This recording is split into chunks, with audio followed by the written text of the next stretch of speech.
So the name of the game, what we're up to here, what we're practicing here, right, is understanding that even when you think you're the wave, the ocean's always there, right? So what we want in this life, in the wave life, right, in the life, in your life as a wave, we want you to be aware of yourself as the ocean at all times, right?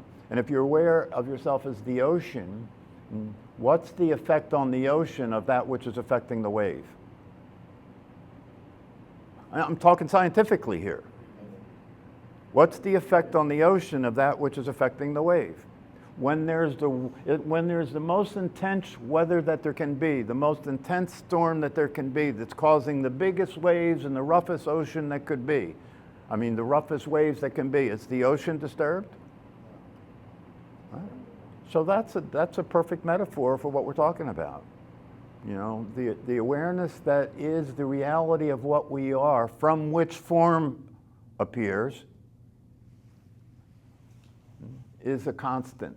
The form is not a constant, right? The form is not a constant. The form is always changing. It's called impermanence. The form is not a constant. So if you're identified with the form, if you're attached to the form, you get to suffer because it keeps changing. You can't get it to stop, can you? No. Take a picture of yourself in the mirror now, and 10 years later, if the body's still here, take another picture. Notice what happened. We found all our old IDs and started looking at the changes. Yeah, look at your old driver's license. Yeah. What the hell happened? My friend said we took our college ID and put it next to our SEPTA pass picture. Wow. It's like, yeah. Now take another picture of where you are now, right? And then project, and then imagine 20 years from now what the picture will look like. Right? And if you're me, there won't be a picture. Yeah. Yeah. So what? What you can do is get there now, right? So the picture won't matter. Well, part of the whole, I don't want to say fear of death, not only for yourself, is the effect it has on other people, the pain it causes to others. That's part of, I think, the whole picture for me. You know, how it would affect my children and everyone else who loves me. Yeah.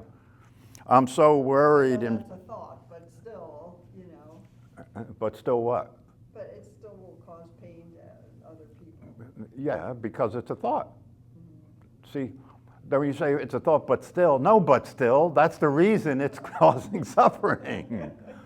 Yeah. But I mean, go ahead. no, I was going to say it's suffering for them if they're not. There is no them.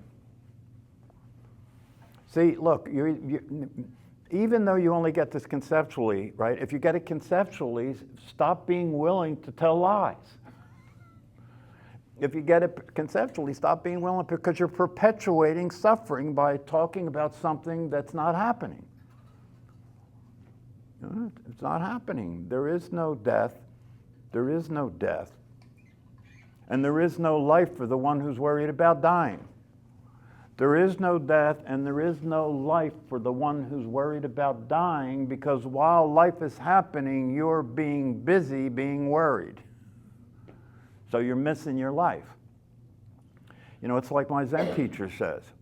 You know, the bottom line, if we're going to be very direct about it, the bottom line is whenever you're caught up in thought, whenever you're caught up in your beliefs, whenever you're caught up in the appearances and believing that that's all real, you're being stupid.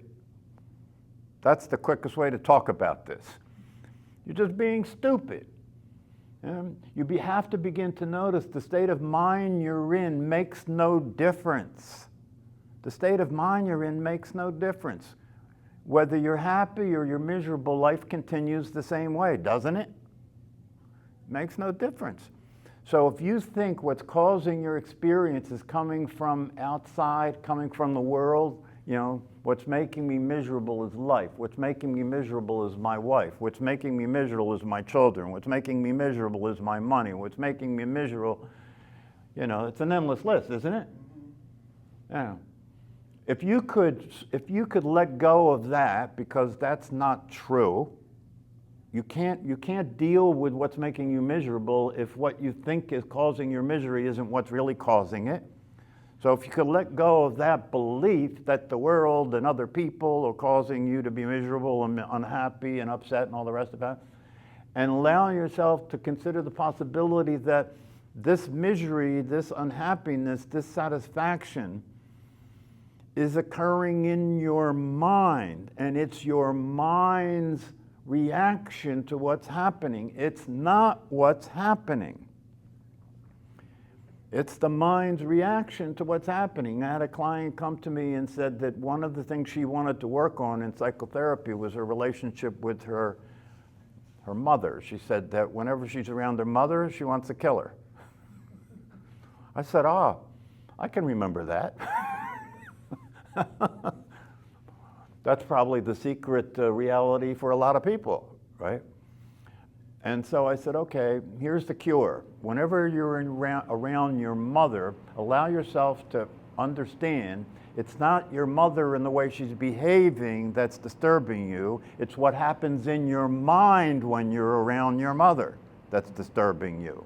So the next time with your mother, take care of your mind and your mother will be fine. Right? And so next time I met with her, she said, my relationship with my mother is complete now. I've spent time with her, I enjoyed her company, we had a great time. Because now she's free to be with her mother instead of her mind. Now it may be true that her mother's crazy, probably is, mine was, right? But that doesn't mean that you can't love the person, and that doesn't mean that their craziness has to determine your experience. Your experience is happening because you don't know the difference between what's going on in your mind and what's going on in the world. So what the teachers tell us is if you're awake, you're paying attention to your mind at all times because that's your life happening. And you can train that mind to stop being so crazy. How do you do that? The same way you deal with a child. You don't listen to it. You don't ask your child, how to make $1 million. You don't ask your child how to keep track of your money, right? And you shouldn't ask your mind how to live your life because it doesn't know. It's a program.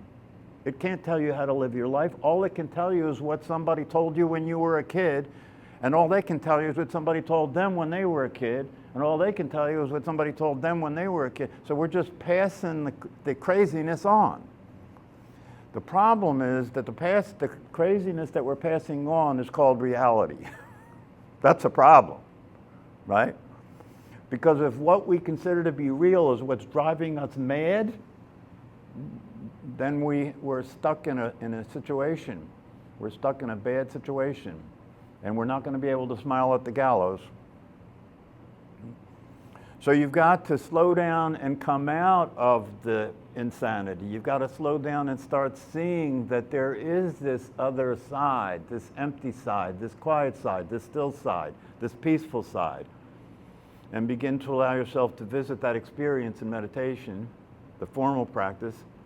And then when you get good enough at that, start practicing it informally, because now we know that this emptiness is always there, and we can begin to have that be our identity instead of the identity that the thinking has told us that we are.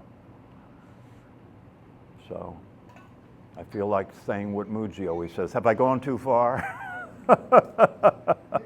You don't have to do anything. Awareness doesn't have to do anything. Nothing has to happen. The truth is already true. And part of that truth is there's no you that has to do anything to be what you already are. And you have to keep watching how your mind keeps attempting to do it. So that's all coming from personality. Yeah, there's nowhere to go, nothing to seek, nothing to realize, nothing to wake up to, nothing to change. So one of the ways you know you're awake is you're not trying to do anything, you're not trying to get anywhere. It's over. That's what the teachings in Sogen teachings, it's a high Buddhist teaching, right? It's called the Great Perfection. Why is it called the Great Perfection, right? Because something that's perfect doesn't need to change anymore, does it? No, it's over. You're done. That's what waking up is a realization of. You're done. So start having some fun already. You know what I mean? You're done. Stop trying to get somewhere that you already are and relax. And start having some fun here. This is an opportunity to have some fun. Are we floating through life having fun? Excuse me? Are we floating through life having fun? No, you are life. I am. Yeah. That's what I was trying to point out to you. You know, you're not floating through life. You're not doing anything. You are what's happening. You are. The experience you're having is life. It's not separate from life. It is life. So if you're trying to wake up and be alive, stop trying. It's not going to happen. You can't get where you already are. But you can keep thinking that you can. And the practice of meditation is to start being aware in such a way where you can watch the thinking keep going on about trying to get somewhere that you already are. Hungry ghost. Yeah, hungry ghost. So the more you watch it instead of participate with it, the less effect it will have on you. Kabish? Or when you identify with it, then you do have to relax in the awareness, right? When you identify with it, then you're in the condition that we're practicing getting out of when we meditate. If you keep practicing these brief moments, they will begin naturally to open up until they're not moments, they're reality. The brief moments is only talked about because that's all you're capable of doing. It is. Yeah, so we're not frustrated. We don't want you to be frustrated. So just accept the brief moments. But if you keep practicing the brief moments, they will have a life of their own because they're real, right? And those brief moments are reality revealing itself to you. So you're not going to wake up. Awakeness is going to occur for you. You're not going, there is no you to wake up. Awakeness, being awake is going to just be noticed as something that's always already the case. And if that's the case, do I need to do anything? Do I need to try? Do I need to seek? Do I need to change? No, I need to watch my mind keep thinking I do. But I don't. So when I'm watching my mind keep thinking I do, right, I just noticed, oh, it's still crazy, all right. But if I can be the awareness that's looking at that and seeing that it's still crazy, I'm not. That's called going sane.